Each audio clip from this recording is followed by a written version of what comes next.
नमस्कार, आप देख रहे हैं जनादेश लाइव न्यूज। राजधानी की आरसीवीपी नरहुना प्रशासन अकादमी में शुक्रवार को आयोजित राज्य स्तरीय शिक्षक सम्मान समारोह में राज्यपाल मंगूभाई पटेल और मुख्यमंत्री डॉक्टर मोहन यादव ने 14 शिक्षकों को सम्मानित किया।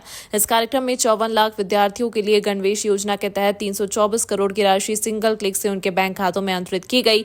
मुख्यमंत्री यादव ने कहा कि भारतीय शिक्षा परंपरा हमारे गौरवशाली अतीत का प्रतीक है और इसे नई शिक्षा नीति के माध्यम से संरक्षित किया जा रहा है। उन्होंने शिक्षा के माध्यम से शांति और ज्ञान की स्थापना पर जोर दिया। शिक्षा मंत्री राव उदय प्रताप सिंह ने अतिथि शिक्षकों की भूमिका को अहम बताया और प्रदेश में 36,000 शिक्षकों की पदोन्नति के प्रयासों की जानकारी दी। इस समारोह में राष्ट्रीय इंस्पायर अवार्ड प्रतियोगिता के विजेता 3 विद्यार्थियों को भी विशेष सम्मान निधि और उनके गाइड शिक्षकों को सम्मानित किया गया।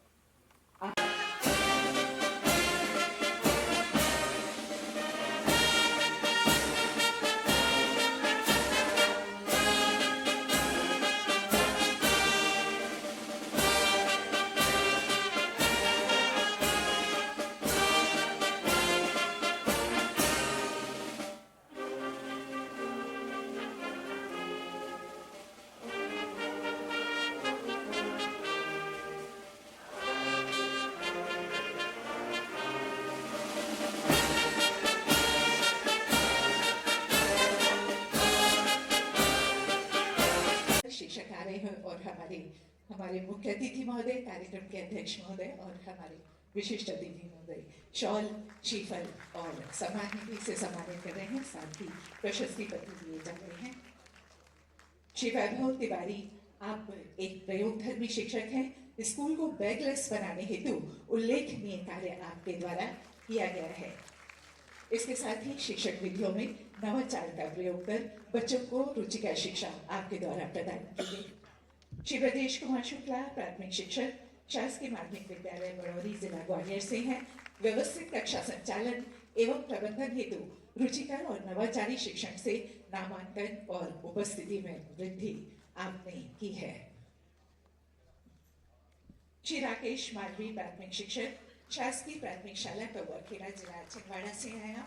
आपने बाल केंद्रित शिक्षा हेतु बहुत प्रयास किए हैं और शिक्षक कार्य के लिए नई विधाओं का उपयोग भी किया है।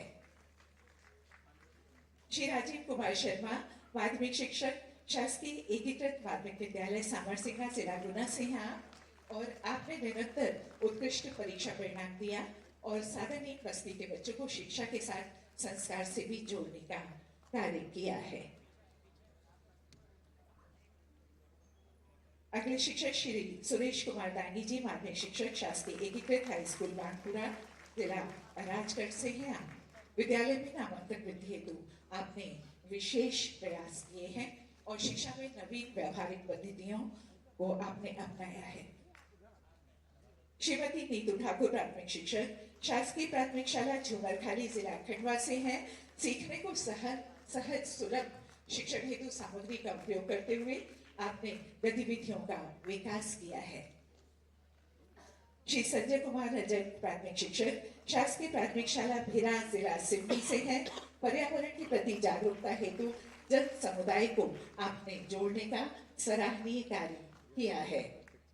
आदरणीय डॉक्टर संजय गोयल जी, प्रमुख सचिव मध्य प्रदेश शासन जनजातीय कार्य विभाग, आदरणीय डॉक्टर ई रमेश जी, हमारे आयुक्त लोक शिक्षण श्रीमती शिल्पा गुप्ता जी और संचालक राज्य शिक्षा केंद्र श्री हरजिंदर जी, मैं पूरे मंच का बहुत हृदय से स्वागत करते हुए अभिनंदन करता हूँ।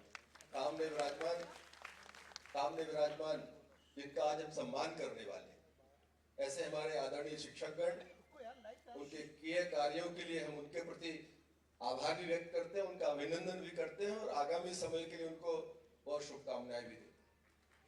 विराजमान सभी शिक्षा जगत से जुड़े हुए आदरणीय उपस्थित जन, पत्रकार के हमारे साथियों, शासकीय अधिकारी, कर्मचारी, बहुत लंबी बात करने का अवसर नहीं है। मैं आप सबका बहुत हृदय से स्वागत करता हूँ, अभिनंदन करता हूँ। माननीय मुख्यमंत्री जी के नेतृत्व में शिक्षा विभाग की जिम्मेदारी आप सबके बीच में काम करने के लिए मुझे सौंपी गई और माननीय के मार्गदर्शन में, उनके नेतृत्व में पिछले 1 वर्षों में लगभग 10-11 महीनों में हम लोगों ने प्रयास किया है कि चलती हुई शिक्षण व्यवस्था को उससे बगैर बड़ी छेड़छाड़ किए बेहतर परिणाम, बेहतर व्यवस्था, बेहतर संसाधन, बेहतर परिवेश और हमारे जो बच्चों का है उनकी परफॉर्मेंस श्रेष्ठ से श्रेष्ठतम कैसे हम उनसे निकाल सकते हैं, इस पर हमारे विभाग ने माननीय मुख्यमंत्री जी के नेतृत्व में काम किया। मुझे आदरणीय बताते हुए खुशी है कि हमारे पूरे प्रदेश में हम लोगों ने लगभग 36-37 हजार हमारे जो शिक्षक हैं या तो उनका उच्च पद प्रभार में प्रमोशन किया है या जो ज्यादा संख्या जहां पर थी वहां कम जगहों पर अतिशेष में उनको व्यवस्थित करने का काम किया है। मैं सभी शिक्षकों का उनके द्वारा किए गए सहयोग के लिए, क्योंकि 37 हजार लोगों की व्यवस्था में बगैर शिक्षण जगत के सहयोग के काम संभव नहीं था। हमारे शिक्षकों ने जो महत्वपूर्ण सहयोग विभाग के लिए किया और खाली स्थानों पर जाकर और व्यवस्था ठीक चले इसमें सहयोग करने के लिए मैं सभी आदरणीय शिक्षकगण का भी धन्यवाद ज्ञापित करता हूं। हमारे मध्य प्रदेश में हमारी शिक्षण व्यवस्था में अतिथि शिक्षक की महत्वपूर्ण भूमिका है। मुझे बताते हुए खुशी है कि लगभग 74,000 अतिथि शिक्षक हम लोगों ने इस वर्ष हमारी शिक्षण व्यवस्था में जोड़ने का उनको काम किया है। एक बड़ा महत्वपूर्ण उनकी भागीदारी हमारी व्यवस्था में है। मैं उन बच्चों को भी बहुत धन्यवाद दूंगा जो कि हमारे सिस्टम में आकर बच्चों के भविष्य को गढ़ने में अपना महत्वपूर्ण योगदान दे रहे हैं। मैं आज के अवसर पर माननीय राज्यपाल महोदय जी का बहुत आभार व्यक्त करता हूं कि अपने व्यस्त समय में से हमारे माननीय शिक्षकों के सम्मान समारोह में आने की उन्होंने सहमति दी, स्वीकृति प्रदान की। और माननीय मुख्यमंत्री जी हमेशा से हम सब के लिए ऊर्जा के संचार के माध्यम के रूप में काम करते हैं। उनके नेतृत्व में हम लोगों ने बेहतर से बेहतर काम करने की कोशिश की है। मैं उनका भी हृदय से आभार व्यक्त करता हूं। आप सबको शुभकामनाएं देते हुए आपका स्वागत करते हुए अपनी वाणी को विराम देता हूं। बहुत बहुत धन्यवाद। आज मध्य प्रदेश के हमारे महामहिम राज्यपाल महोदय और प्रदेश के हमारे मुख्यमंत्री माननीय मोहन यादव जी ने राज्य में हमारे शिक्षकों जिन्होंने श्रेष्ठतम अपनी सेवाएं दी हैं उनका सम्मान और लगभग 350 करोड़ के आसपास यूनिफॉर्म का जो गणवेश का पैसा है वो सीधा डीबीटी करने का काम किया है। मैं राज्यपाल महोदय का धन्यवाद ज्ञापित करता हूं, माननीय मुख्यमंत्री जी का धन्यवाद ज्ञापित करता हूं कि हमारे राज्य में श्रेष्ठ सेवाएं देने वाले, बच्चों के भविष्य को गढ़ने वाले आदरणीय शिक्षक गण के इस महत्वपूर्ण सम्मान समारोह में शिक्षकों को सम्मानित करने का उन्होंने काम किया। रतलाम हमारे लिए एक आदर्श स्कूल के रूप में निकल कर आया है। रतलाम सीएम राइज ने पूरे दुनिया में जो हमारी एक साख बढ़ाई है, खास करके मध्य प्रदेश के शिक्षण व्यवस्था को एक ऊर्जा देने का काम रतलाम के सीएम राइज ने किया है। वो हमारे लिए आगे आने वाले समय में एक आदर्श उदाहरण के रूप में बनेगा। Thank you. आपकी सरकार लगातार संवेदनशीलता के साथ काम कर रही है।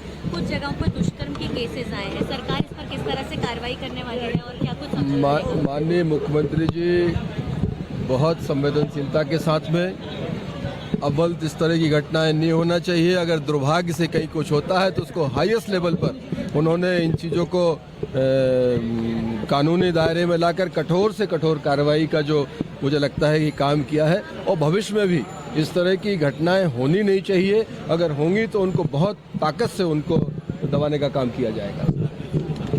इस अंक में फिलहाल इतना ही। अगले अंक में आपसे फिर होगी मुलाकात। तब तक के लिए नमस्कार।